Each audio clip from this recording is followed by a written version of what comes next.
بسم الله الرحمن الرحيم.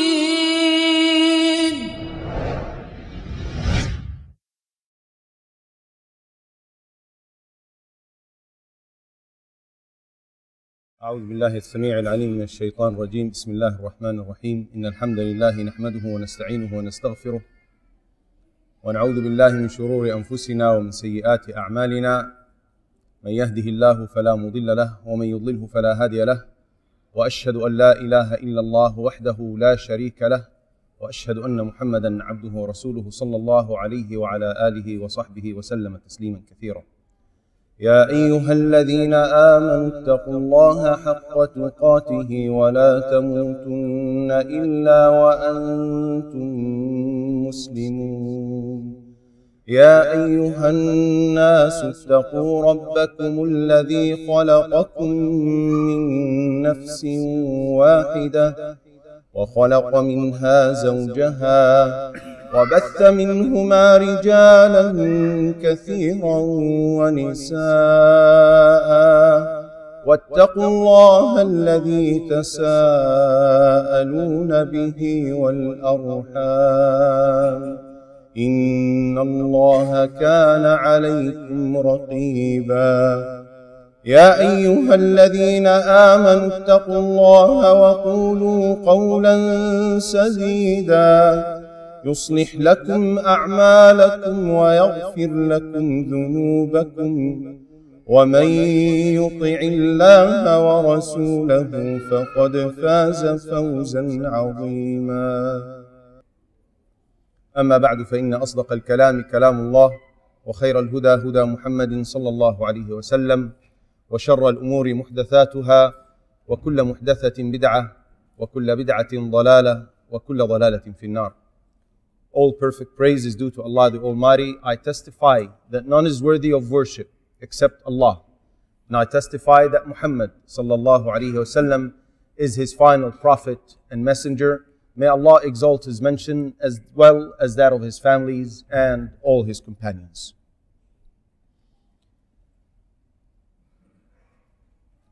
Today we will begin with the first surah of Juz' Amma. Surah Amma, and it is also called Surah An-Naba. An-Naba means the news. Amma or An-Naba is a Meccan surah. There is no disagreement amongst the scholars in classifying it as a Meccan surah.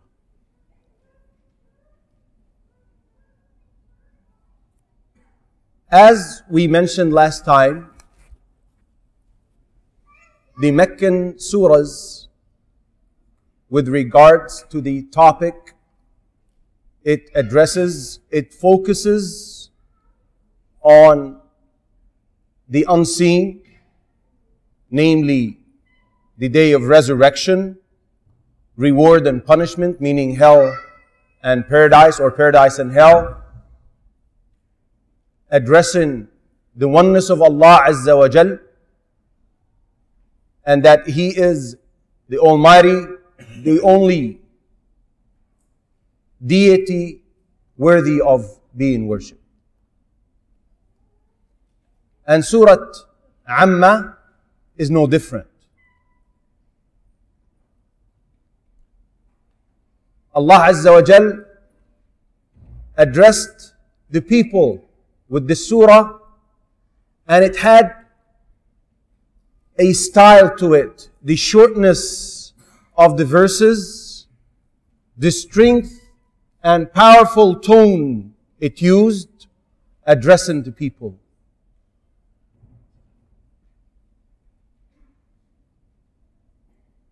Now, before we go into the actual explanation or elaboration of the verse on the verses of the chapter, I would like to quote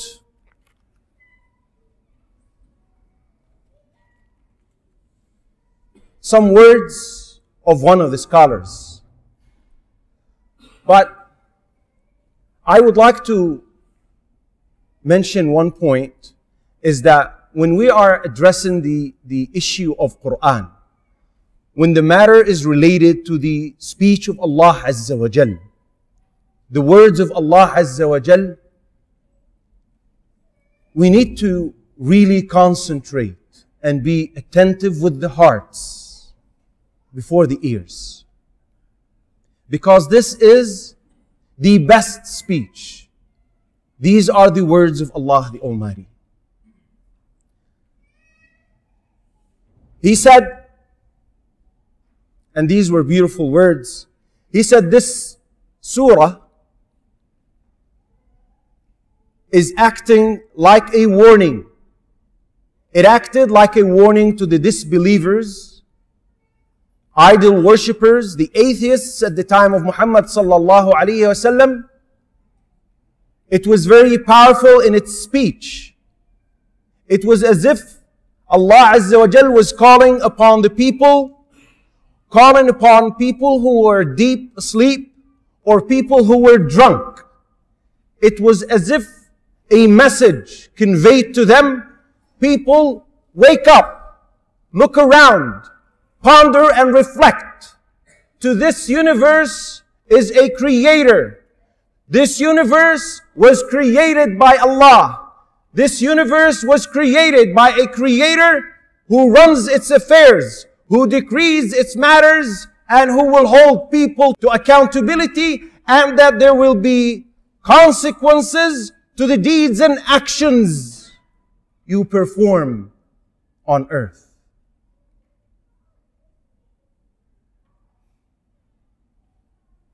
And the issue of resurrection in particular in the Quran was repeated a lot, was addressed a lot. And there were reasons for that repetition. There were reasons for Allah Azza wa Jal addressing the issue over and again. The scholars mentioned some of these reasons. Why Allah Azza wa Jal kept on clearing doubts and clarifying misconceptions. Why did Allah Azza wa Jal repeatedly establish evidence and proof against those idol worshippers and atheists? Number one, that idol worshipping was widespread at the time of Muhammad sallallahu alaihi wasallam, and particularly amongst the Arabs of Mecca. Number two, people have lived with this idol worship for ages. They've inherited this from their fathers and forefathers. So their brains froze. They could not perceive what Muhammad sallallahu alayhi wasallam was talking about. They could not perceive the issue and the matter of resurrection, bringing something back to life after it had died. And one incident that proves this matter is when Ubay ibn Khalaf came to Muhammad sallallahu alayhi wasallam, and this in reference to the last few verses of chapter Yasin.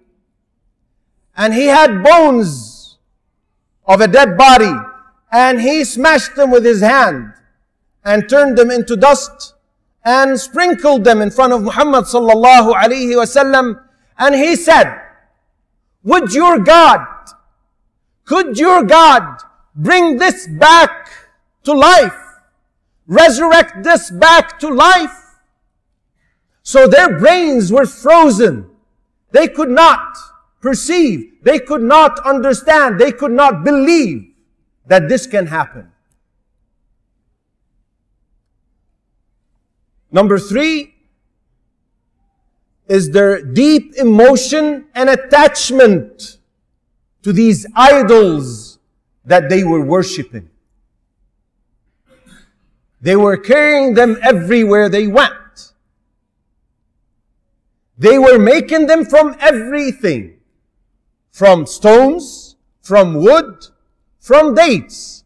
And the famous story that was told by Umar radiallahu anhu after he became Muslim, he said, one time I made an idol out of dates.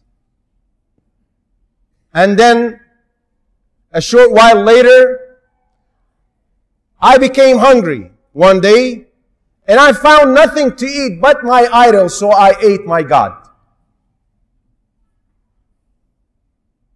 They were attached to these idols they were worshipping.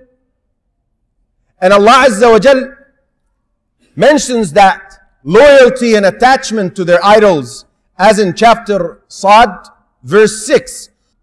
وَانطَلَقَ الْمَلَأُ مِنْهُمْ أَنِ امْشُوا وَاصْبِرُوا عَلَىٰ آلِهَتِكُمْ.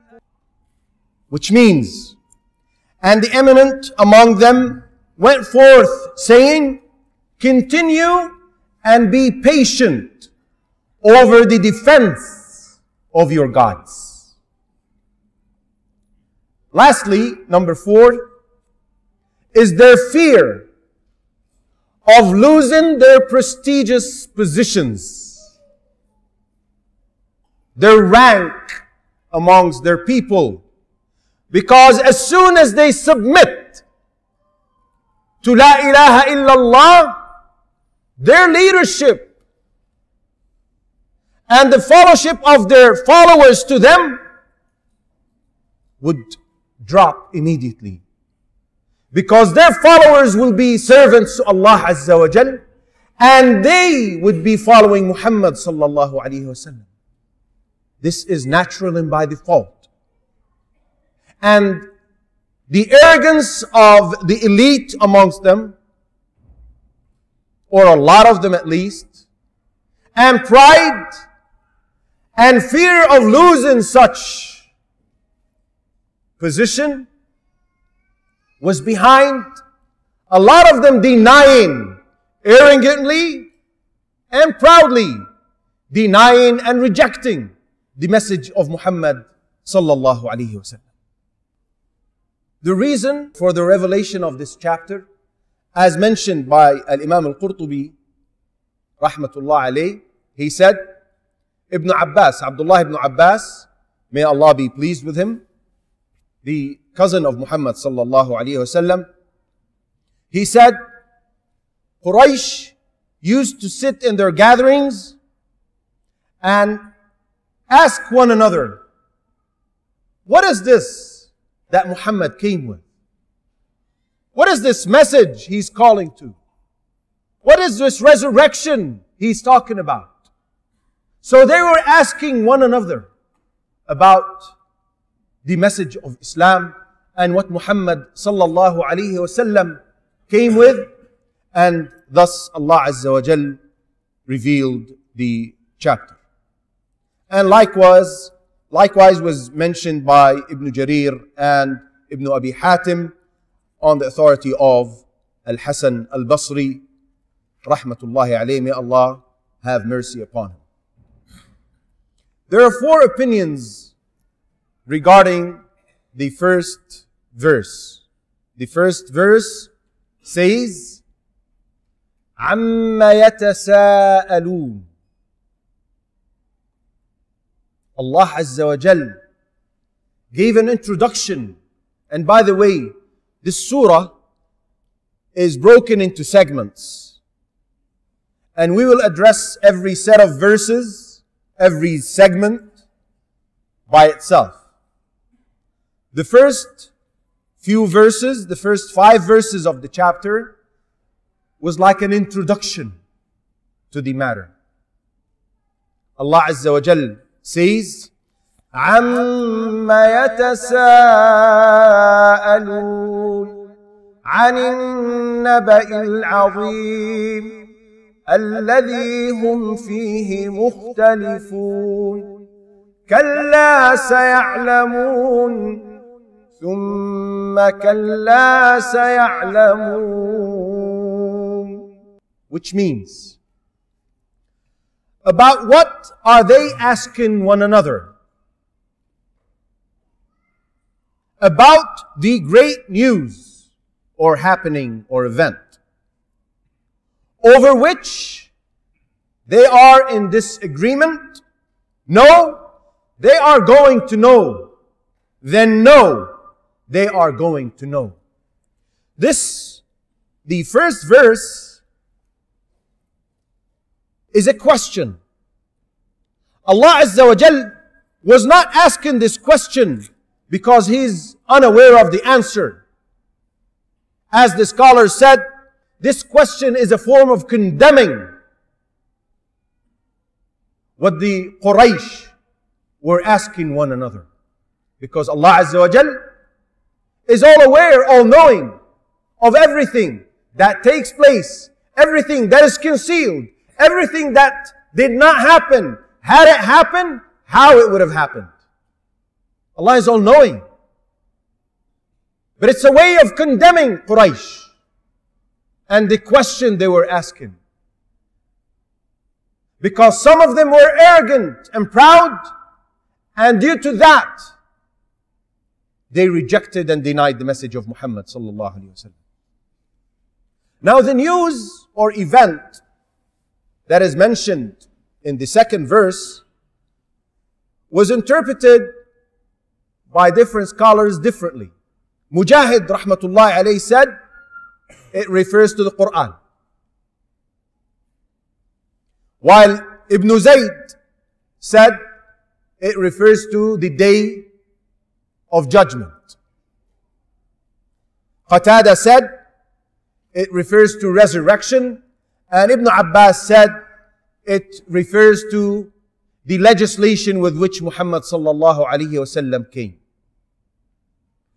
Shaykh al-Shanqiti, Muhammad Amin, the famous scholar with the famous tafsir of Quran, Adwa al-Bayan, said it appears that the news Allah Azza wa Jal talks about in the second verse is the day of judgment and resurrection, because of the verses that followed that in the surah.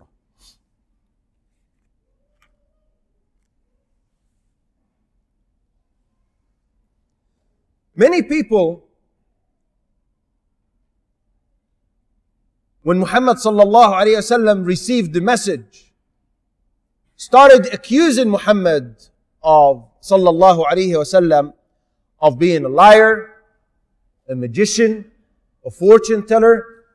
They disagreed amongst themselves as to what to call him. And there's another form of disagreement where some approved, accepted, and embraced Islam, and others totally denied that. So it could be referring to the two types of these disagreements. The disagreement amongst the disbelievers and what they described Muhammad sallallahu alaihi wasallam to be, and disagreement in terms of the two parties or two teams people broke into with regards to the reaction to the message of Muhammad sallallahu alaihi wasallam. Then Allah Azza wa Jal threatens them. They are going to know. Shaykh al-Uthaymin rahmatullahi alayhi said that the type of knowledge Allah Azza wa Jal is talking about here is the knowledge of certainty, meaning they are going to know when they are resurrected on the day of judgment that Muhammad sallallahu alaihi wasallam was telling the truth. It also means they are going to know when they are resurrected and see the punishment, that the punishment is going to be the consequence of their denial and rejection to the message. Allah Azza wa Jalla is telling them, you are going to know. You will see that with your own eyes. You will live that after being resurrected. This resurrection that you're denying and refusing to believe in. No, they are going to know. Then Allah repeats it to emphasize, to threaten, to move the hearts. Perhaps some will take heed. No, they are going to know. Then no, they are going to know. With this, we conclude the first session, and we will continue in the following session, inshallah. Subhanakallahumma bihamdik. Ashhadu an la ilaha illa ant. Astaghfiruka wa atubu ilayk.